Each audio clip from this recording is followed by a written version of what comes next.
Hi hello నేనండి మీ అరుణాని. ఈరోజు నేనైతే ఒక స్పెషల్ ఐటెం చేస్తున్నాను అనమాట. ఏంటనుకుంటున్నారా? అవునండి, బీరకాయలు చెక్కు తీస్తున్నాను.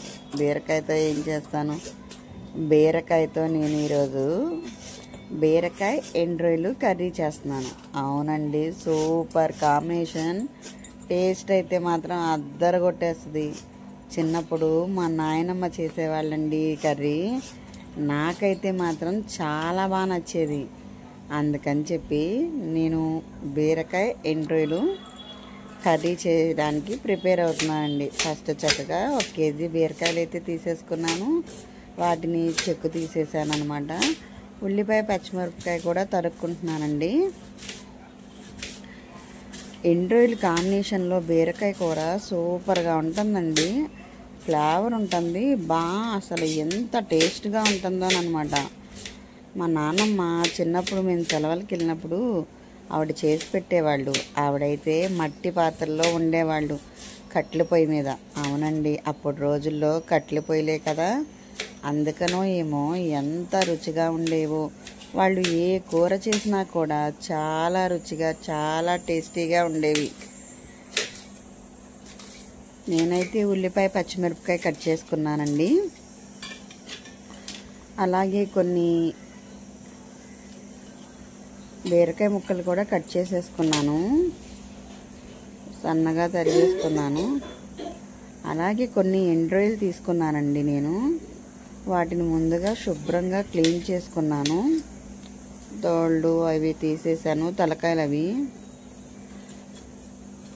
లాస్ట్ టైం చేసినప్పుడు బీరకాయ చేదు చూడలేదండి. కూర అంతా వండేసిన తర్వాత చేదుగా ఉంది.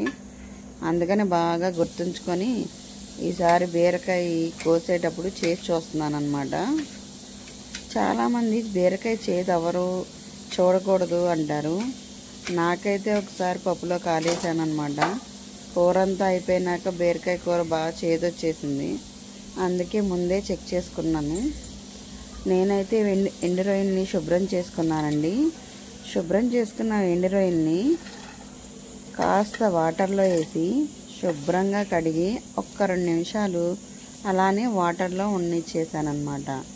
ఈలోపు పొయ్యి మీద ప్యాన్ పెట్టుకొని ప్యాన్ హీట్ ఎక్కిన తర్వాత ఆయిల్ వేసుకున్నాను. ఇలా శుభ్రంగా కడిగి పెట్టుకున్న రొయ్యల్ని ఈ నూనె కాగిన తర్వాత చక్కగా గోల్డ్ కలర్ వచ్చే వరకు కూడా రొయ్యల్ని వేయించుకోవాలండి. ఫస్ట్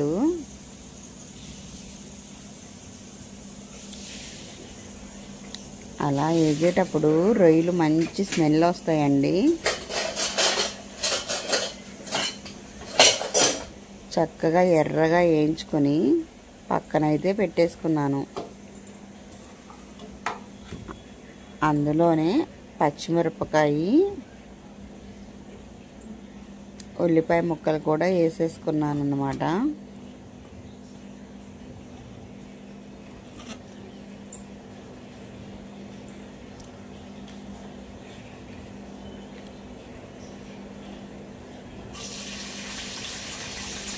ఎండ్రాయిలు శుభ్రం చేసుకోవడానికి 1-2 సార్లు, లేకపోతే అందులో ఇసుకుంటుందండి.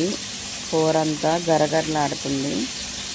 అందుకని కొంచెం టైం పట్టినా నీట్గా క్లీన్ చేసుకోవాలన్నమాట.